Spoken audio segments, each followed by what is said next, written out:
Good evening and welcome to ABN's Jihad Watch program. I'm Robert Spencer, and tonight we continue yet again with our series of interviews with noted freedom fighters. Tonight we have with us Mark Tapson, who is a Hollywood-based writer and screenwriter with some unique insights into what goes on in Hollywood. And tonight the theme for our show will be Islam Goes to Hollywood, specifically in connection with the 22nd Annual Media Awards Gala, which was held recently by the Muslim Public Affairs Council, or MPAC. Mark, welcome to the show. Thanks for having me, Robert.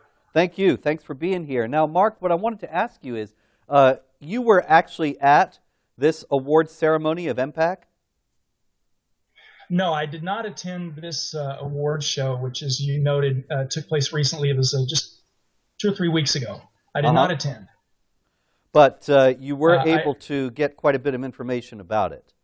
And I think we should start perhaps with some information about the Muslim Public Affairs Council.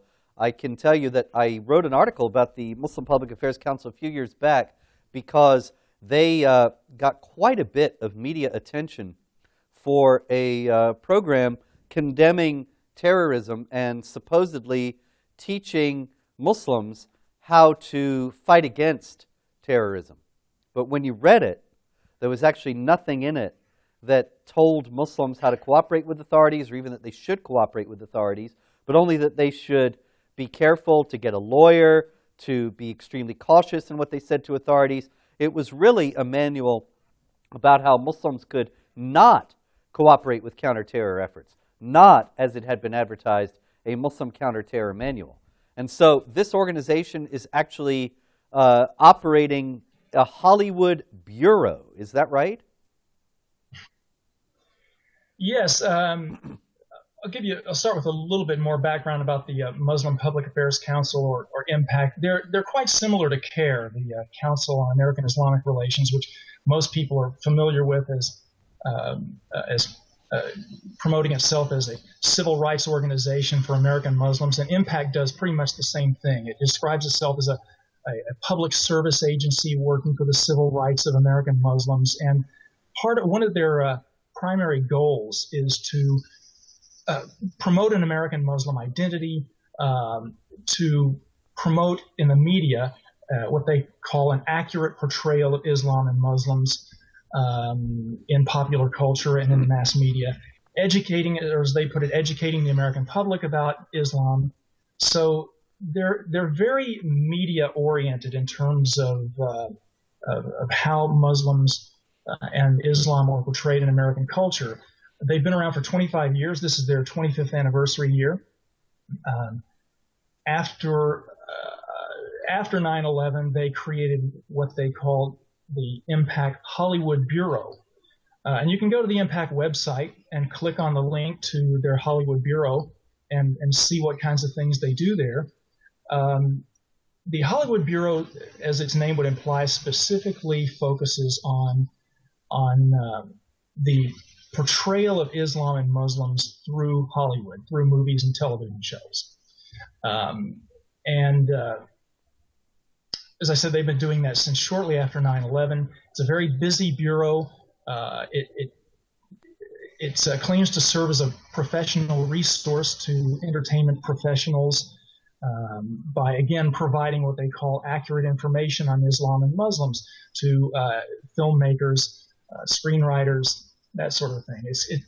The Bureau has consulted with the producers of a lot of TV shows like 24, the terrorism drama, Bones, which is kind of an ongoing crime series, Seventh Heaven, the family show, which ended a few years ago, The Good Wife, which is a more current show, and Homeland, which a lot of people are very familiar with, the terrorism drama on Showtime, which is very possibly the top-rated drama in all of television. So the Hollywood Bureau it wields quite a bit of influence in Hollywood, where Mark, programs are concerned with the Hollywood Islamic Bureau, business. would you say that their primary goal is to make sure that jihad terrorism is portrayed accurately and that the motives and the goals of jihad terrorists are laid out fully in Hollywood movies so that Americans can resist them in a more effective fashion? I mean, after all, this is supposedly a moderate Muslim group, right, like CARE. So that's what they ought to be doing, right? One would think so, wouldn't one?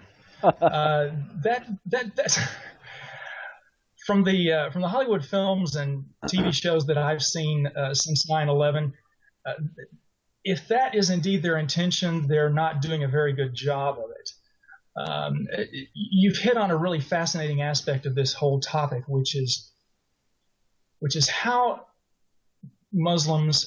Islamic terrorism is portrayed, and more importantly, the motivation for Islamic terrorism. I'm going to jump the gun here a little bit and make a big point, which I'll then have to enumerate a lot of examples about. But overall, the motivation for Islamic terrorism that you will see in films and television shows since 9/11, prior to 9/11 is a little bit different story. But since 9/11, the motivation is always portrayed in political terms. Always. Never is it portrayed in terms of, never is the motivation for Islamic terrorism ever depicted as being rooted in Islamic ideology itself. It's always phrased in terms of grievances against the West, political grievances. I'll give you just one example off the top of my head. There's a movie from, not very well-known movie from several years ago called Traitor, starring the fine actor Don Cheadle as a Muslim American who is working for the CIA.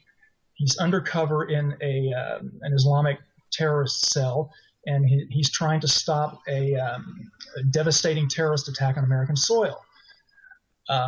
Now, this filmmaker, I know that this filmmaker did consult with CARE and the Hollywood Bureau, and he went to great lengths to get a lot of things right, and that's evident in the movie. I have to tip my hat to him a little bit in terms of how he depicts certain aspects of Islamic culture.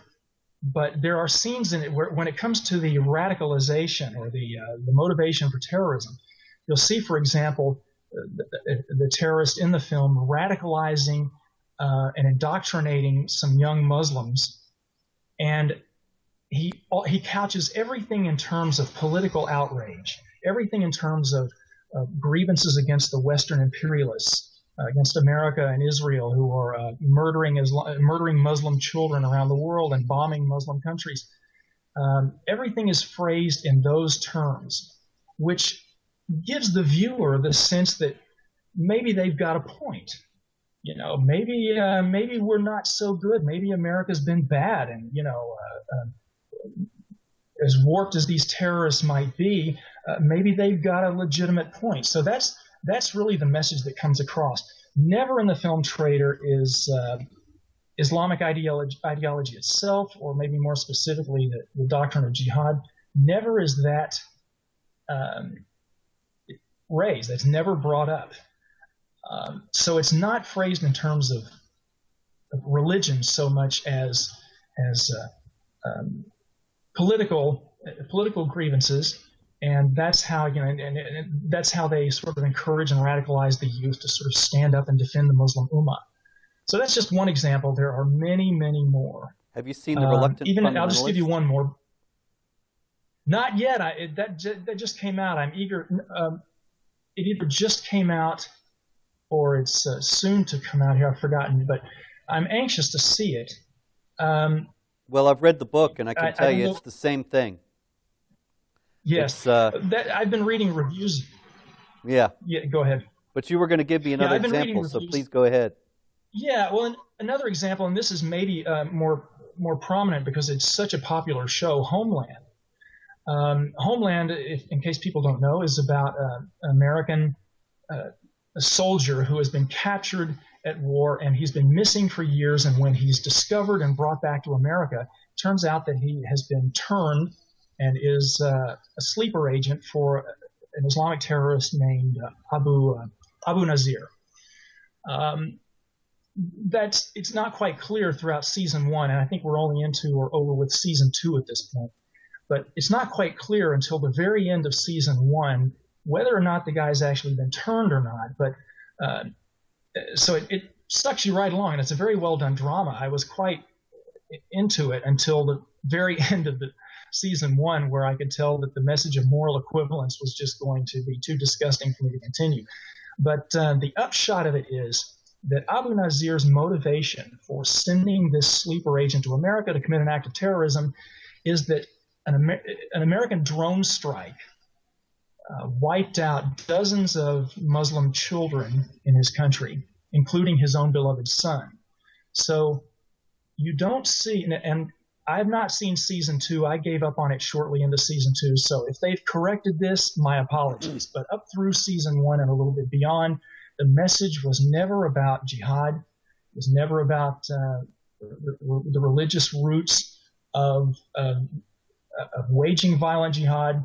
It was basically, or it was based in grievances against American violent politics. So very disappointing moral equivalency. The message in Hollywood, generally speaking, is always, always, always that America is no better. The CIA is just as bad as Al-Qaeda, that sort of a thing. With a couple of recent movies, you might begin to see a change there. I think there's some hope and change coming for Hollywood. Yes, it's just beginning, but I'm beginning to see. I've got one foot in Hollywood. I do some screenwriting on the side myself, so I have sort of one foot in this world with you, Robert, and the other foot in Hollywood. So I'm privy to some stuff that's going on and stuff that's kind of burgeoning in Hollywood.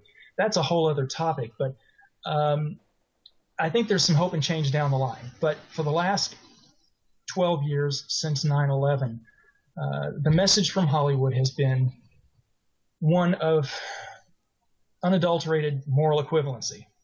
Very disappointing. So the message that we're sending, not only to Americans who watch Hollywood product, but around the world, the message that we're sending to a very receptive audience around the world is that America is no better than the jihadists who are waging terrorism around the world, that we have no self-respect as a culture, that we're weak, that we have no moral confidence. These are the messages that Hollywood sends out to a very receptive audience around the world.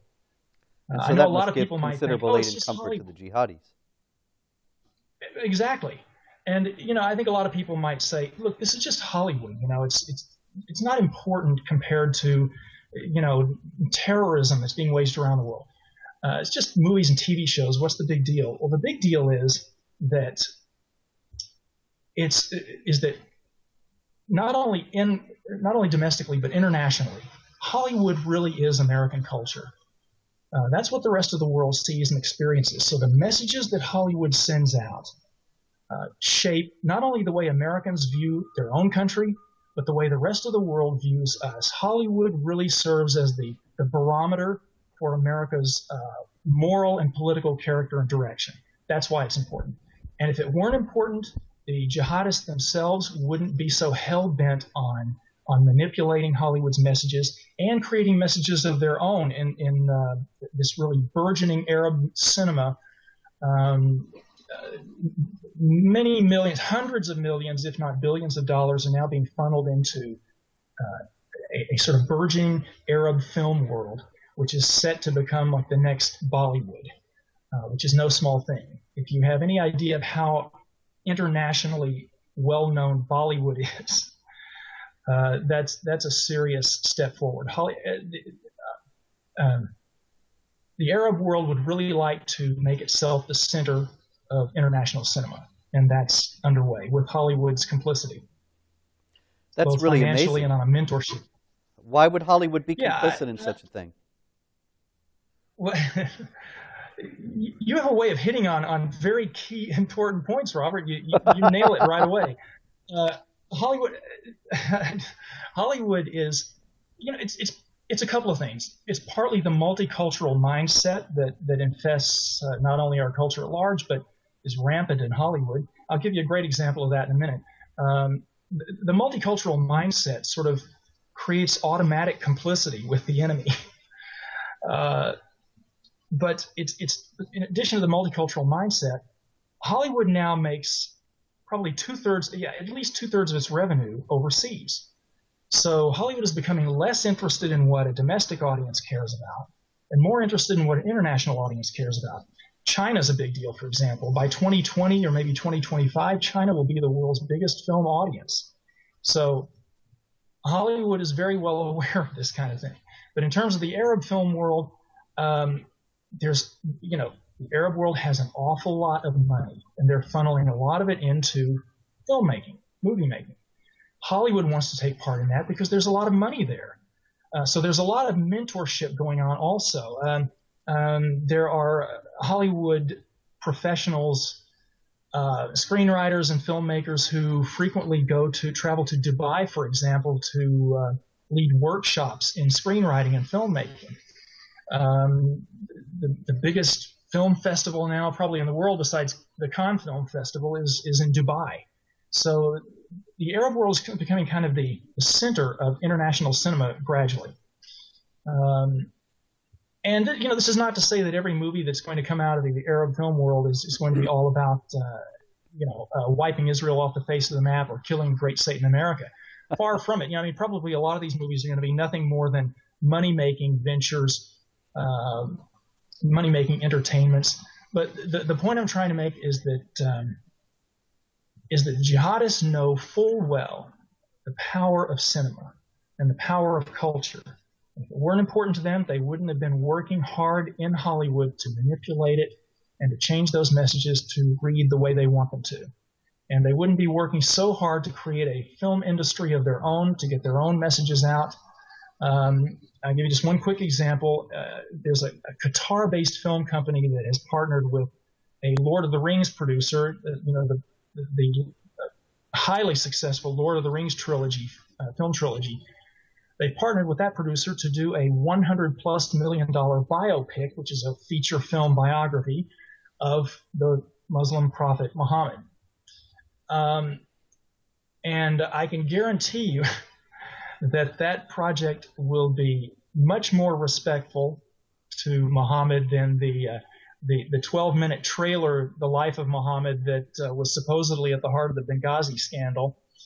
Yeah, I'm sure it will be, Mark, but it also raises some very interesting questions, because if you're going to have believing Muslims make a biography of Muhammad, then you run into some problems. He can't be pictured, for one, and everything has to be done in that case from his point of view. There's a very funny novel by Richard Grenier, a comic writer who passed away a few years ago. And in the 80s, he wrote a book, I believe it's called the Marrakesh, something, I wish I could remember, Marrakesh 123 or something of this kind. In any case, in the novel, the main character and the narrator of the book is a screenwriter who is working on exactly this, a biography of Muhammad.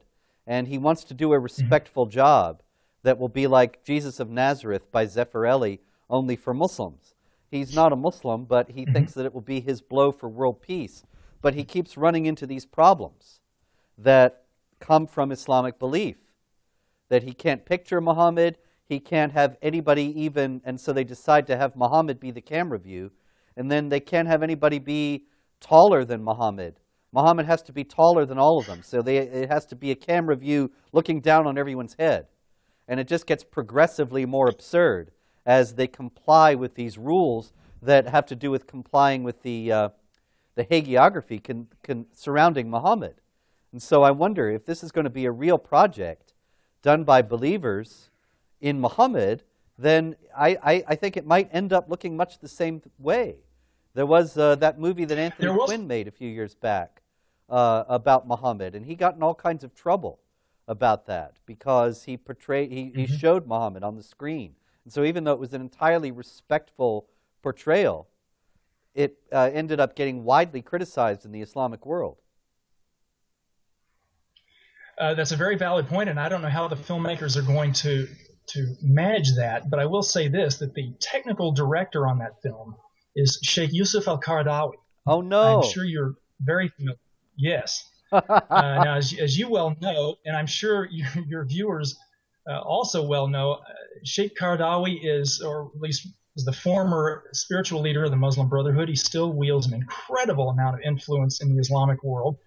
And he has made no bones in the past about things like supporting attacks on coalition soldiers in Iraq and Afghanistan, and supporting suicide bombings in Israel, supporting the execution of gays, that sort of thing. So he is very hardcore ideologically speaking. He is the technical director on the film. Now, when you have someone like that advising this film project, you can bet that it's going to be less of a project of peace and reconciliation, which is how the Lord of the Rings producer described this project, and more of a, how should we put it, a sort of an ideological Trojan horse. I don't know how they're going to manage the issue of depicting Muhammad. There was a film a few decades ago that attempted a sort of a first-person camera point of view from Muhammad. It was not very successful, but it sounds, I'm skeptical that they'll try to do that again. So I don't know how they're going to pull this off, but money has already been invested. Maybe if they've got Qaradawi on board, maybe they can, he can issue a fatwa declaring that it's permissible for purposes of dawah to depict Muhammad in a film, and then they can go ahead. That would not surprise me. But that's the sort of thing that we're looking at down the line. So it's our enemies take this very seriously. They take cinema very seriously, just as in the past, Hitler and the Nazis took film very seriously. Lenin said, not the songwriter Lenin, but the communist Russia's Lenin said, for us, cinema is the most important of all the arts. So now the jihadists have discovered that the cultural impact is far more important than we tend to give it credit for ourselves. So it's a big issue. I'll give you a quick example here of just how important it is to them. Shortly after Obama's his first election, a self-appointed delegation from Hollywood, from the Academy of Motion Picture Arts and Sciences, traveled to Iran as kind of a cultural exchange. It included, a couple of the organization's former presidents, the actress Annette Bening. They went to Iran to sort of smooth things over, smooth tensions between Iran and America. The cultural advisor there in Iran told them, "We will believe Obama's policy of change when we see change in Hollywood." So if anybody's unclear about just how significant Hollywood is in the grand scheme of things, in terms of how the Islamic fundamentalists view this clash of civilizations, that statement really clarifies it, because what he's saying is, we'll believe that America, we will accept what America is doing politically when we see that Hollywood is doing what we want it to. So that's a significant statement. But aren't that tells they already? How they view it. I mean, I remember something going back even before 9/11 was the film of Tom Clancy's novel, The Sum of All Fears, and the Council on American Islamic Relations, the Hamas-linked Muslim Brotherhood front group that we've named a few times here already, they complained because the villains in the novel are Islamic jihadis. And, of course, there are Islamic jihadis all over the world, but CARE was enraged that they would actually be in a film because, as you say, they understand the power of cinema. And so they complained, and the producers immediately caved, and the film came out with the villains being neo-Nazis. And so I don't see how Hollywood is not doing their bidding already. Hollywood, by and large, is doing their bidding. About that film, The Sum of All Fears, it actually came out in 2002, but you're right, it was filmed prior to 9/11. But it was filmed prior to 9/11, but it came out in 2002, featuring Ben Affleck, Morgan Freeman, and yes, they changed the bad guys to Hollywood's go-to bad guy, the neo-Nazis, as if they're an international threat.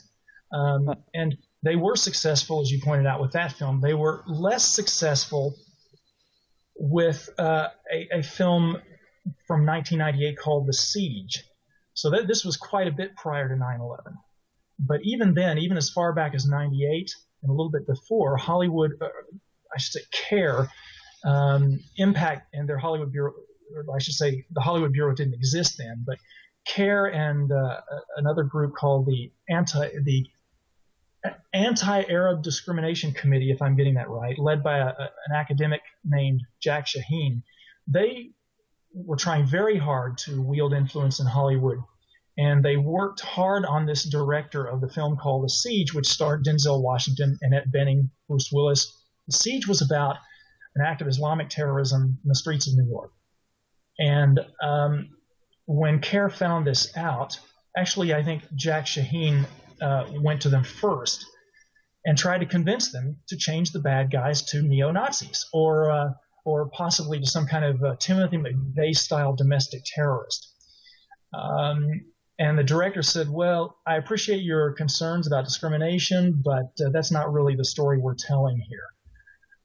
And so that ended that conversation, but then CARE came around and began pressuring the director further and saying, okay, if you're going to have Islamic terrorists in the film, we want to just make sure that your depiction of Islam, your depiction of Muslims is correct and balanced.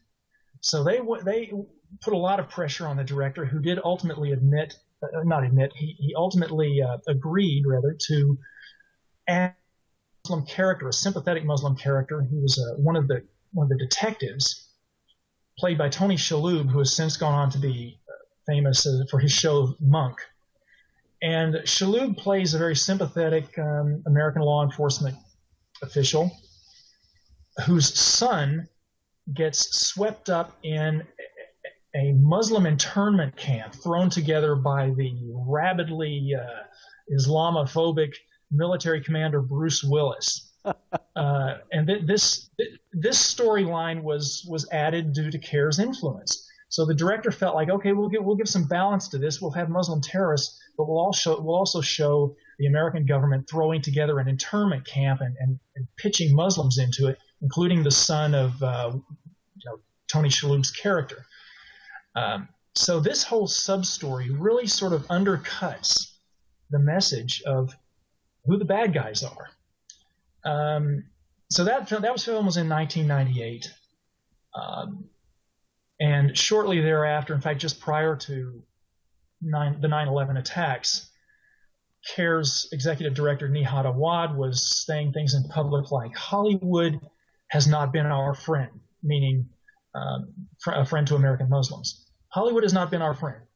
Hollywood has portrayed freedom fighters as terrorists.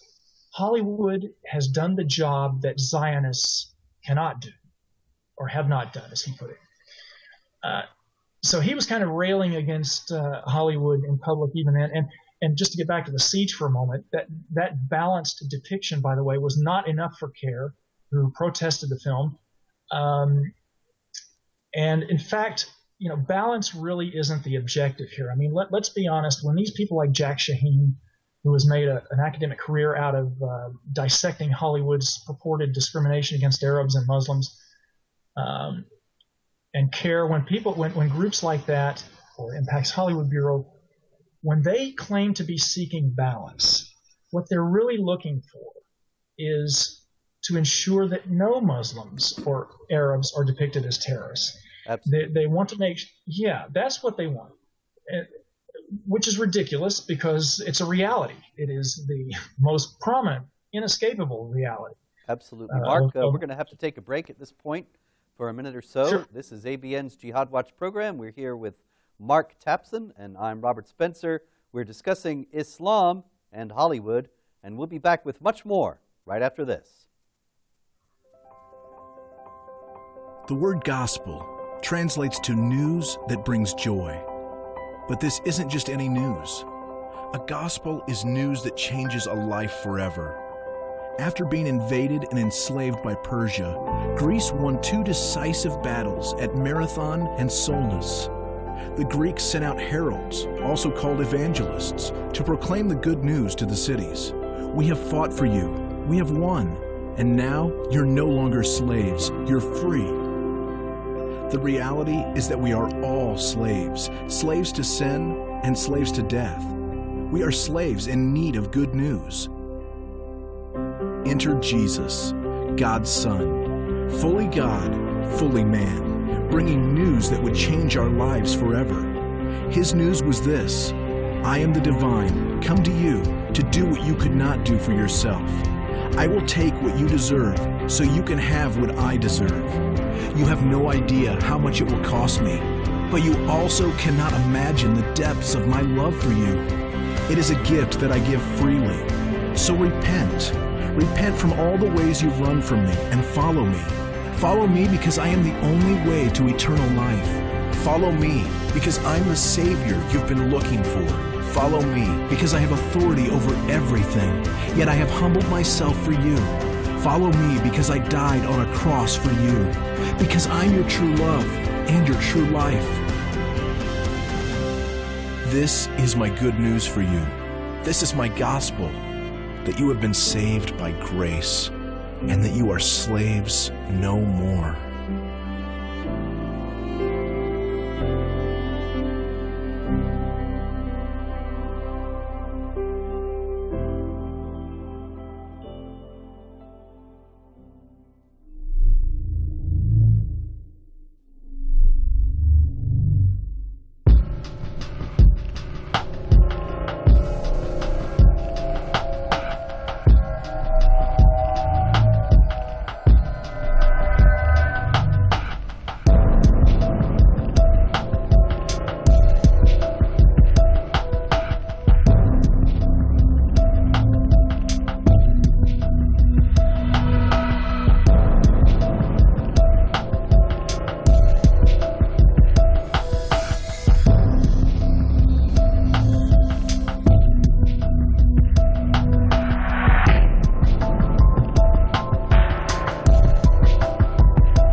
Good evening and welcome back to ABN's Jihad Watch program. We're discussing Islam and Hollywood with Mark Tapson, and I'm Robert Spencer. Mark, I got to ask you at the beginning of this second half here, we've been talking about Hollywood producers being anxious to whitewash the connection between Islam and terrorism, to not depict Muslims as terrorists at all, or if they ever do, to have no mention whatsoever of any Islamic motivation, but to always portray them as being reacting to the atrocities allegedly committed by America or Israel or what have you. But the view that these same Islamic supremacist organizations that have pressed for these concessions, like Hamas-linked CARE, like MPAC and the others, their view is that it's just the opposite, that Hollywood is full of negative portrayals of Muslims and Arabs. There's even a book, Real Bad Arabs, which is very popular among Muslims. Actually, I'm not sure if it's a book or a film, to tell you the truth. You may know. But in any case, whatever it is the basis for numerous presentations that I see being put on by local Muslim Students Association chapters and other Muslim groups around the country. And they really do work energetically to propagate the idea among Muslims and among the mainstream media that Muslims are unfairly portrayed constantly as terrorists in the mainstream media. Now, what on earth is their basis for saying that? There's been very little, if any, basis since 9/11. We talked about a couple of examples prior to 9/11 where where these groups were already pressing Hollywood to give a quote-unquote balanced depiction. That book, Real Bad Arabs, by the way, was written by Jack Shaheen, the fellow that I mentioned earlier. I think it also has been made into documentary or a film of some sort, maybe an instructional film. But it was a book by Jack Shaheen. And yeah, the suggestion, the assumption, maybe I should say, in our culture today is that, contrary to the evidence, is that our culture is just inherently discriminatory against Arabs and Muslims, and that Hollywood is constantly depicting them badly, depicting them as terrorists and ragheads and things like this. I mean, but they never point to examples. You can't really point to any examples since 9/11 that, or even if you can find what seem to be examples, they're always offset by a quote-unquote good Muslim or a balanced character, a good Muslim. But this is just the assumption in our culture today, is that, oh, we've got to stop stereotyping Muslims. It's just like the assumption that anytime there's a terrorist attack carried out by a Muslim, that there's going to be some kind of backlash on the part of rabidly Islamophobic and racist Americans. That backlash never appears. So, but the assumption is that Americans are just always poised to take out their racist hatred or Islamophobic hatred against Muslims, and that we're constantly depicting them badly. There's very little evidence for that in Hollywood since 9/11. When Hollywood has bent over backwards, just as our popular culture has, just as our presidents have, to depict Islam as peaceful and to detach acts of Islamic terror from the responsibility of Islam itself. That's been the predominant that's been the predominant thing in our culture. But the assumption is there because they work it so hard, because these other groups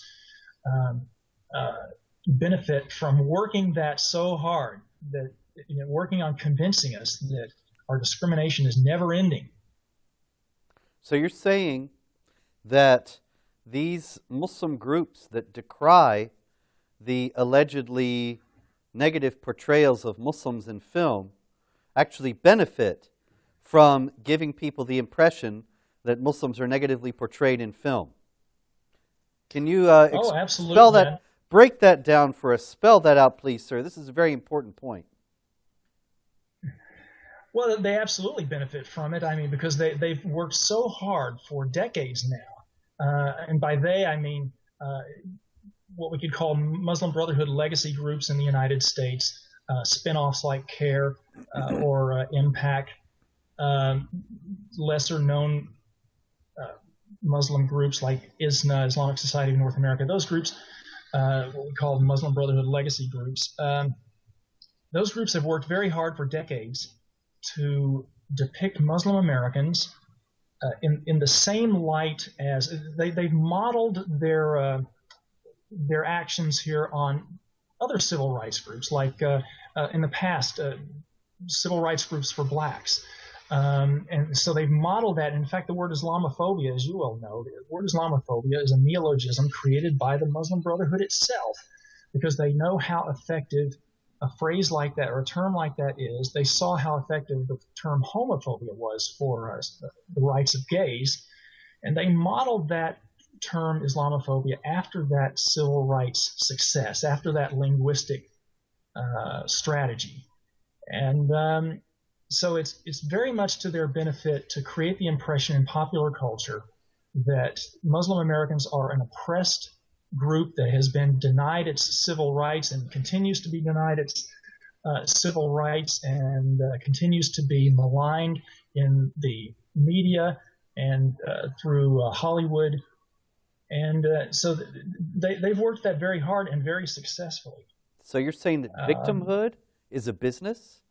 That victimhood plays to the advantage of the group posing as the victim? Why, this is appalling. I don't think people know this.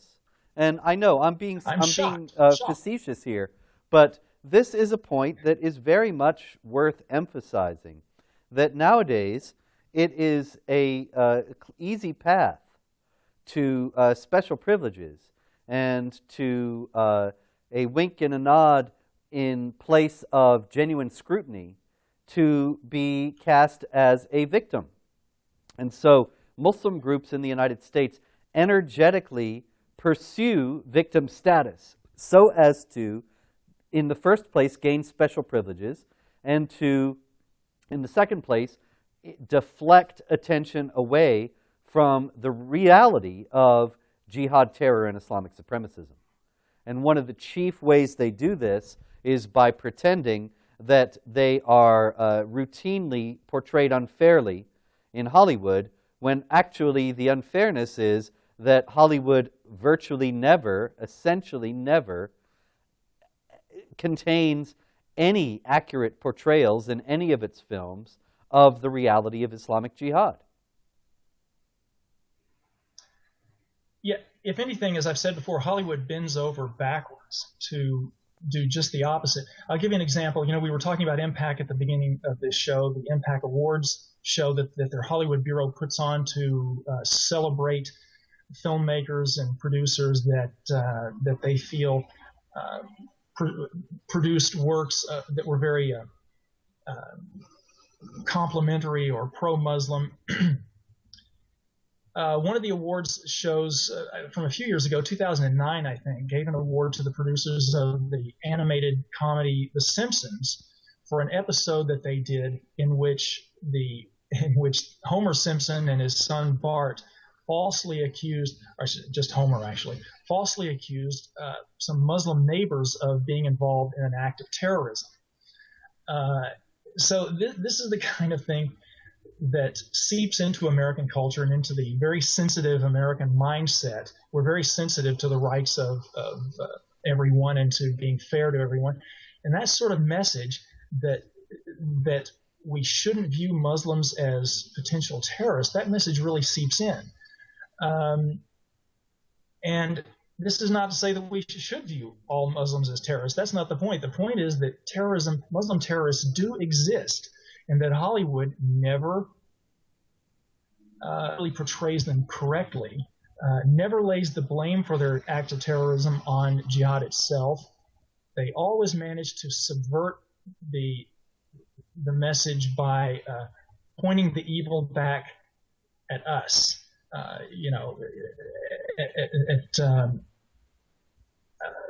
pointing out the legitimacy of Islamic grievances against Western culture, specifically America. So that message is always subverted by it. Why has Hollywood gotten to be so suicidal? Why do they always side with the enemies of the United States? It wasn't like that in the 40s. In the 40s, in World War II, you had some of the greatest directors in Hollywood spending considerable amounts of time making movies supporting the war effort. Even a movie like Casablanca, I don't think a lot of people realize, it wasn't a propaganda film or a film made to boost troop morale or something of that kind, but it contains a very strong message exhorting Americans to support the war effort. And so I don't understand why it's so different nowadays. Is there any way you can elucidate that at all? Somewhat. I could. It's partly the multiculturalism. Well, let me just put it this way: the '70s happened.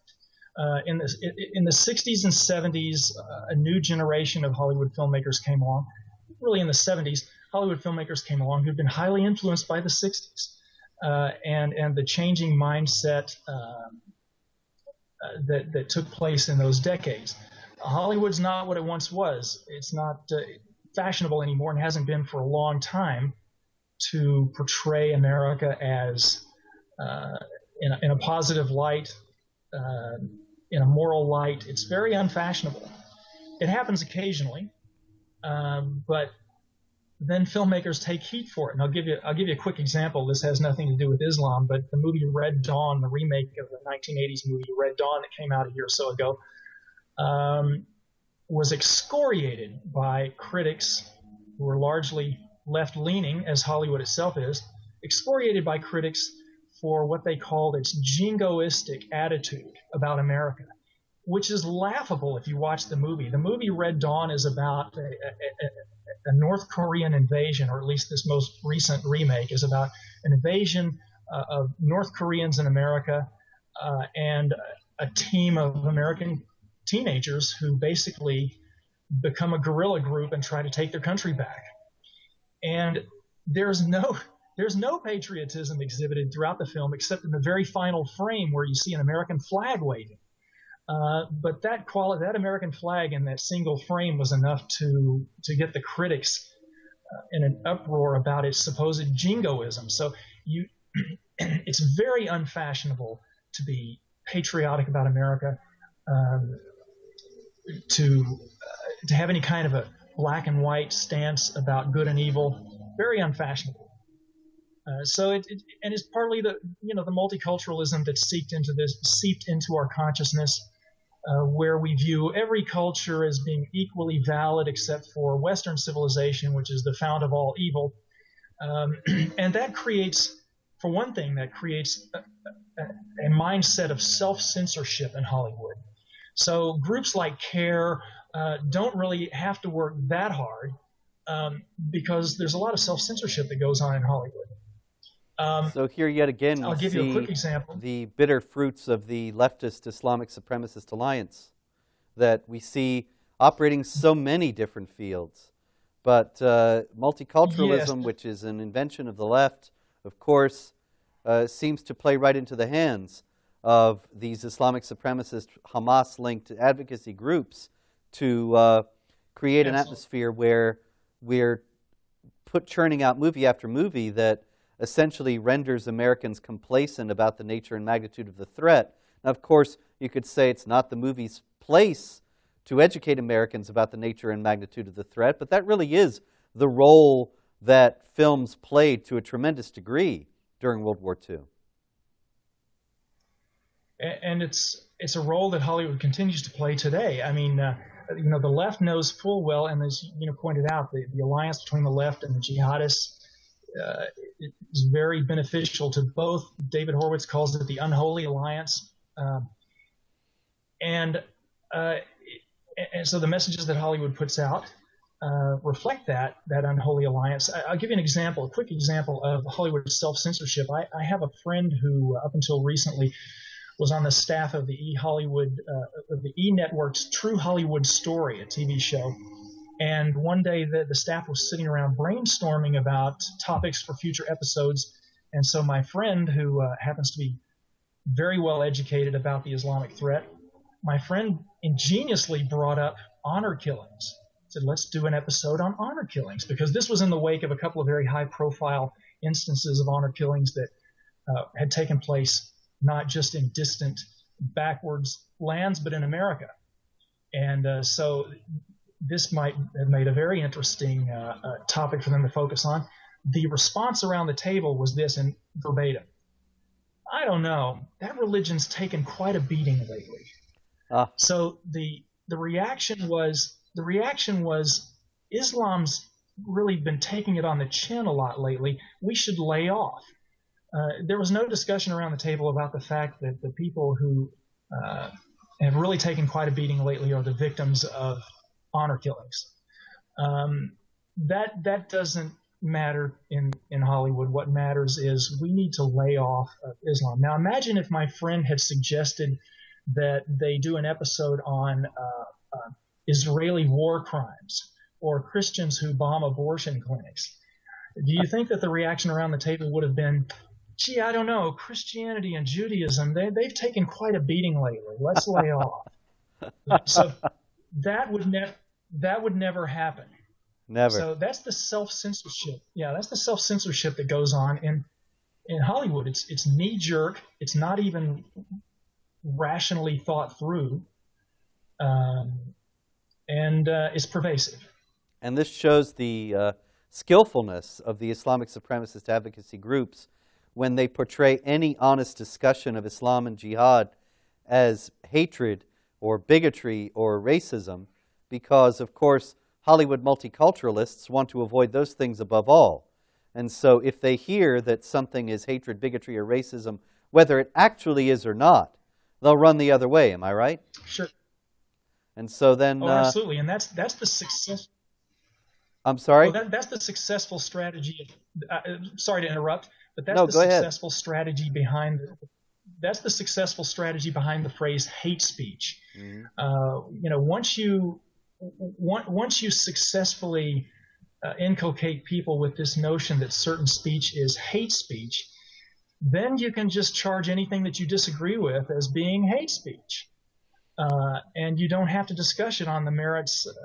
You don't have to debate something on its own merits. You don't have to rationally discuss something. You can just dismiss it as hate. And that's been a very successful linguistic tool for the left and for their brethren, the jihadists. Very much so. Very much so. Yeah. I mean, I can speak as embodying in my own person no less than 3 hate groups. I can tell you that this is a tactic that has been used often on me, and it is exactly that. It's a substitute for engagement and a substitute for thought. There are many Muslims who have said, well, I don't need to debate him. The Southern Poverty Law Center says he's a hate group. Well, nobody ever asks what qualifies the Southern Poverty Law Center to determine whether someone's group is a hate group or not, and who judges the judge, you know? But these questions don't come up. It's just used as a convenient excuse. And it shows, indeed, the effectiveness of the tactic. Now, Mark, we have only 7 or 8 minutes left, and so I thought that we could return here toward the end to this Muslim Public Affairs Council Gala, just because I wanted to ask you. It was the 22nd Annual Media Awards Gala. Now, given what we know about MPAC, as you outlined earlier, and what we know about Muslims in Hollywood, as we've been discussing all this time, what are the kind of people who get awards? What kind of things do get awarded among the offerings from Hollywood in a given year by a group like the Muslim Public Affairs Council? That is a good question, as all your questions are. I will list a few of the winners from the past, at least the more prominent ones that people would be very familiar with. For 21 years now, MPAC has honored what they call the voices of courage and conscience, people who use art and media to create what they deem to be accurate portrayals of Islam and Muslims, and also deal with important social and cultural issues. And some of the winners of these awards, some of these voices of courage and conscience, have included people like the documentary filmmaker Michael Moore, whom we're all familiar with. He won for Bowling for Columbine. Spike Lee won for Malcolm X, Spike Lee, the director.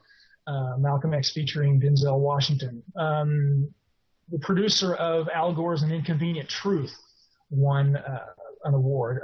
George Clooney's production company won for the very morally inverted film from 2005 called Syriana, which was specifically about America creating terrorists through its greediness for oil. Actor Alan Baldwin has won for, I think, sort of generally what they deem to be his commitment to social justice and civil liberties. So those are the kinds of names that most Americans would be familiar with. There are other lesser-known names. Producers of the TV show Bones, for example, because they have a positive Muslim character in it, a recurring character. The producers of The Simpsons for the episode I mentioned previously, in which was basically about the supposed disease of Islamophobia. So those are the kinds of people who get awards at these the MPAC Media Awards galas. So here again we see the close alliance between leftist, not only politicians, but here in this case, leftist formers of opinion and cultural icons, people like Michael Moore. And it raises yet again the strange question. People have often noted to me that, well, look, the first people who would be stoned to death or beheaded or whatever, if Islam were actually to come to power in the U.S., would be these leftists who commit any number of actions that Islamic supremacists would consider to be moral crimes. And so how is it that they can ally? And I wonder if you have any insight into that. Well, that's a very good question. I mean, I think the left ultimately, I think the left don't really perceive it that way. They of course don't really believe that after this unholy alliance has succeeded and taken over, they don't really believe that there's going to be a point where Muslims will turn on them and wipe them out. They turn a blind eye to that. But I think deep in the heart of the radical left is a desire to be enslaved and a desire to submit. And Islam, as we know, does not mean peace, it means submission. And I think deep in the heart of the radical left, they have already submitted, consciously or not. Insight.